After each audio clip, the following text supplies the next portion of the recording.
Welcome back. All right, so in my continuing look at teams that have missed the playoffs, we're now down to the Chicago Blackhawks. So with Chicago, the expectation was they'd be at or near the bottom of the standings, and here they are. They finished the season 26-49-7. They flirted with respectability at times this year, especially early in the season. They had a half-decent record through the first month. Decent enough. There was some conversation about whether or not maybe Luke Richardson was getting too many wins out of him. At any rate, eventually the bottom fell out, right? So they finished where they are, and they've been going through this for a while. So 2017, they were unexpectedly swept in the first round of the playoffs by Nashville. And since then, it has just been a downturn for Chicago. 2017-2018, they finished the season with a .463 points percentage. The following season, it was a .512. And so there was some belief that, maybe they don't need a full rebuild, right? 2019-2020, it was .514 because of the expanded playoffs in 2020. They actually survived the play-in round. They knocked out the Oilers before getting knocked out by the Vegas Golden Knights in the official first round of the playoffs. Yes, all 24 teams made the playoffs, even though 8 of them got eliminated in a play-in round, but they all still qualify as having made the playoffs. 2020, 2021, a .491 points percentage. Last season, they had a .415, and this season, a .360. And I think this is the lowest it gets. I don't think they end up with a .360 again next year. I think things get at least a little bit better for Chicago next season. I assume Luke Richardson will still be behind the bench. They'll probably be able to give him a team that can win a few more games. And if they win the draft lottery, they're going to get better pretty quick. So Taylor Radish warrants some discussion. This is a team whose most of their top scorers were actually traded, or they're on their way out, whether it's Taves, whether it's Domi, whether it's Kane, right? So, and Athanasiou is another one who's probably on his way out. So I wanted to look at Radish. Last season in Tampa, he played 53 games, 5 goals, 7 assists, 12 points before being traded to Chicago. 21 games, 6 goals, 4 assists, 10 points with Chicago after the trade. And I thought, this is another guy from Tampa who's going to end up being pretty good, isn't it? Yep. This season in 78 games, 20 goals, 17 assists, 37 points. And on a team which was last in the league in goals for, your 20 goal scorers are going to be a little more important. Seth Jones had a rough year. I don't know if I'm understating it. Probably. I think he had a pretty rough year. So with Columbus, his final year there in 2020-2021, 56 games, 5 goals, 23 assists, 28 points. Then he's traded to Chicago. That's also the offseason where they pick up Marc-Andre Fleury, with the idea being that Chicago might bounce back and make it to the playoffs. Well, his first year in Chicago, 78 games, 5 goals, 46 assists, 51 points. And, of course, he signed that really lucrative long-term extension. This year, they didn't get their money's back. Their money's worth necessarily. 72 games, 12 goals, 25 assists, 37 points. So it was a rough year all around for Chicago. I would expect Jones's numbers to get better as the team starts to get better, but that contract hasn't aged that well. The good news is, I mean the silver lining would be, this is not a team in any kind of a cap issue scenario right now. With Kane, Taves off the books, that's $21 million in cap space right there.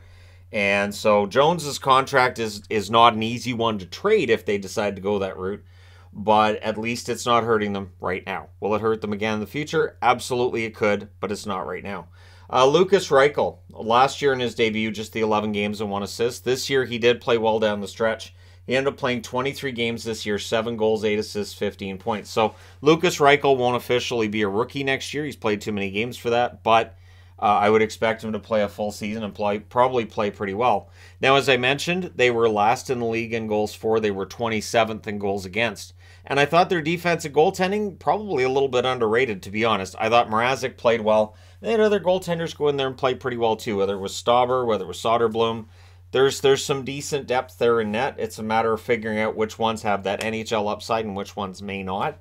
And so that's something they have to figure out over the coming seasons. Now, last year, in a brilliant move, a team that didn't have first-round draft picks in Chicago went out and got some. They had the number 7 pick last year, Kevin Korchinski. They acquired him, they acquired that draft pick. They used to draft him from the Ottawa Senators in the DeBrincat deal. Kevin Korchinski with Seattle this year in 54 games, 11 goals, 62 assists, 73 points. Anytime a defenseman's above a point per game, that's pretty good. Even if it's after draft year and you're looking at overage and whatever, still that's pretty solid. Now, Frank Nazar, who was drafted 13th overall as a center, he was a draft pick that was acquired from Montreal in the Kirby Dach deal. He played 13 games at the University of Michigan this year, 2 goals, 5 assists, 7 points. So not a lot there, but again, he's in university, so it does take them a little bit longer. And then the number 25 pick they got from Toronto in the Peter Mrazek deal. Yep. Sam Rinzel, a defenseman, played in Waterloo at the USHL level this year. 58 games, 9 goals, 27 assists, 36 points. So for Rinzel, it's going to be a while. Nazar, it's going to be a while. We'll see how long it takes for Kevin Korchinski to make this lineup. He may make this lineup next year. Now, for this year, they have 2 first-round picks. They have 4 second-round picks, and they have 2 third-round picks. So that's not bad. They've got themselves 8 picks in the first 3 rounds. That's pretty solid. And so looking forward to seeing who they pick. This is a team that knew they needed to hoard draft picks, and they've been doing so since last year. And I think we're going to start seeing the fruits of that over the next year and 2 years. We'll start seeing that. Now, their UFA list, Taves, an unrestricted free agent, of course. The speculation about whether he retires or signs somewhere else, that'll continue likely for a while. Athanasiou, I think they wanted to rent him out at the deadline. I guess they didn't find a taker at what they wanted. Jujhar Khaira, they may have been trying to rent him out at the deadline as well. Englund, they acquired at the deadline, but he's likely to go as a UFA.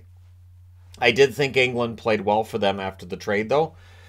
I would not rule out them keeping him around for league minimum or around league minimum. Stalock, I thought played solid hockey for them, but again, they've got a lot of good young goaltenders here. You might as well give a couple of them a shot, right? Whether you go with Soderblom, whether you go with Stauber, give somebody a shot. Hudobin, who was acquired, of course, from Dallas. That contract, one that Dallas was glad to be rid of at the deadline, and I wish all the best to Hudobin. Probably looking at retirement for Hudobin, and I'll do a career video on him as soon as that's done. Restricted free agents, you got Bjork, who they acquired at the deadline. Wagner, same, they acquired him. Kurashev, Caleb Jones, Ian Mitchell, and Arvid Soderblom. So there's a lot of guys here on the RFA list I think they'll qualify and want to keep, but it won't eat into the cap space in a significant manner. Their cap space for next year, $40,928,210. So this is a team that can go out this summer and spend. I really don't think they will. I think they're going to be a broker.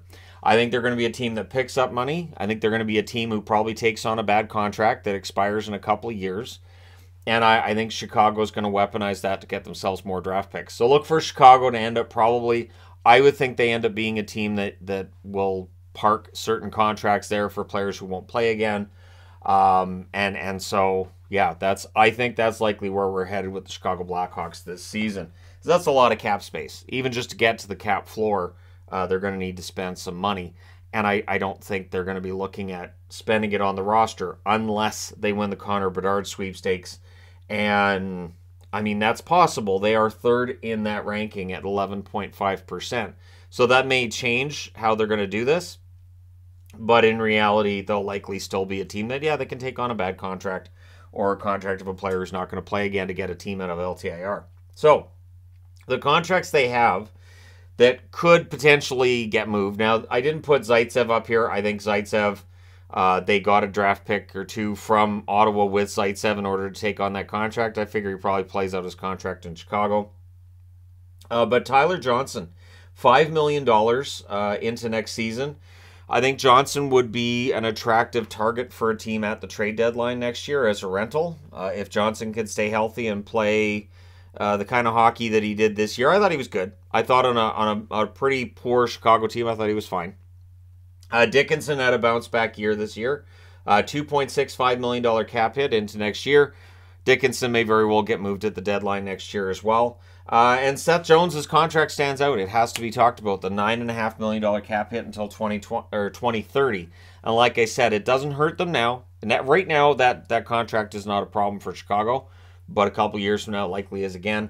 I couldn't see anybody picking up that contract if they did make him available. I don't think it's going to happen. Connor Murphy, $4.4 million till 2026. Might be an attractive target for a team looking for some depth on the blue line next year.